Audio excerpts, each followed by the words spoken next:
৮ ঘণ্টার চেষ্টায় কুমিল্লা ইপিজেডে আর.এন টেক্সটাইল মিলের আগুন নিয়ন্ত্রণে এনেছে ফায়ার সার্ভিসের ১০টি ইউনিট। সোমবার রাত ১০টার দিকে এ সুতার কারখানায় আগুন লাগে। তবে এ ঘটনায় কেউ হতাহত হয়নি।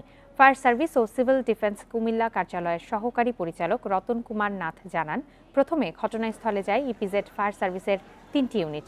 আগুনের তীব্রতা বেড়ে গেলে চুয়ারা বাজার ও কুমিল্লা ফায়ার সার্ভিসের আরও ৭টি ইউনিট সেখানে যায়। অন্ধকারে আগুন নেভাতে কিছুটা বেগ পেতে হয় তাদের। আগুন লাগার কারণ ও ক্ষতির পরিমাণ সম্পর্কে এখনও কিছু জানা যায়নি। কারখানাটির অ্যাক্রিলিক ডিভিশন থেকে আগুনের শুরু হতে পারে বলে জানান পুলিশ সুপার সৈয়দ নুরুল ইসলাম। কোনো হতাহত ছাড়াই কারখানার কর্মীরা নিরাপদে বের হতে পেরেছে। ইপিজেডের সার্বিক নিরাপত্তায় অতিরিক্ত পুলিশ মোতায়েন রয়েছে বলেও জানান তিনি।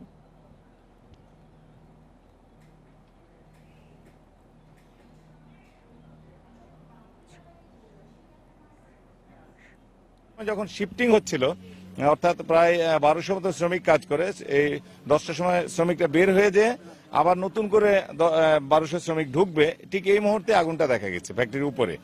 তো তারপরে নতুন শ্রমিকরা ঢুকে নেয়, আর আগে যারা ছিল তারা বের হয়ে গেছে। এটা একটা টেক্সটাইল মিল।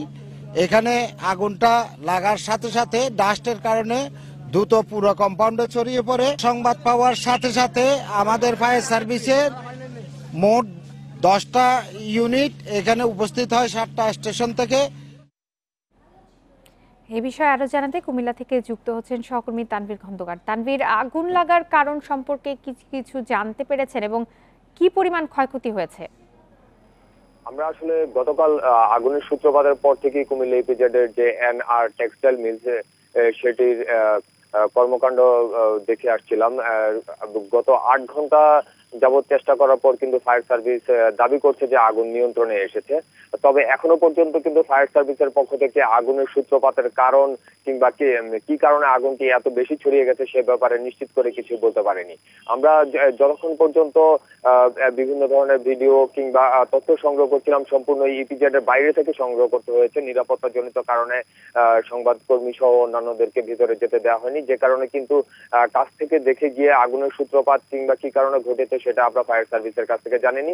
শুধুমাত্র ফায়ার সার্ভিস কর্মকর্তাদের সাথে কথা বলে আমরা জানতে পেরেছি যে এখনো পর্যন্ত যতক্ষণ পর্যন্ত না আগুন সম্পূর্ণ নেভানো সম্ভব হচ্ছে, এবং এমনকি সেই গোডাউন কিংবা মিলটিতে কি কি পদার্থ ছিল এবং সেখানে কোনো দাহ্য পদার্থ ছিল কিনা, সেখানে গ্যাসের লাইন বৈদ্যুতিক সংযোগগুলো সঠিক ছিল কিনা, সেগুলো পর্যালোচনার পর কিন্তু ফায়ার সার্ভিস আমাদেরকে আগুন লাগার যে সুনিশ্চিত তথ্য সেটি দিতে পারবে। তারপরও আমরা ইপিজেড কর্তৃপক্ষ সহ প্রত্যক্ষদর্শী এবং ইপিজেড এর বিভিন্ন কর্মকর্তা কর্মচারীদের সাথে আমরা কথা বলেছি যে গতকাল 9:30টায় আসলে আগুনের সূত্রপাতটি খুব ছোট ভাবেই শুরু হয়েছিল। পরবর্তীতে সেটি কিন্তু আস্তে আস্তে পুরো এনআর স্পিনিং মিল যেটি, সেটির গোডাউন সহ কারখানাটিতে ছড়িয়ে পড়ে।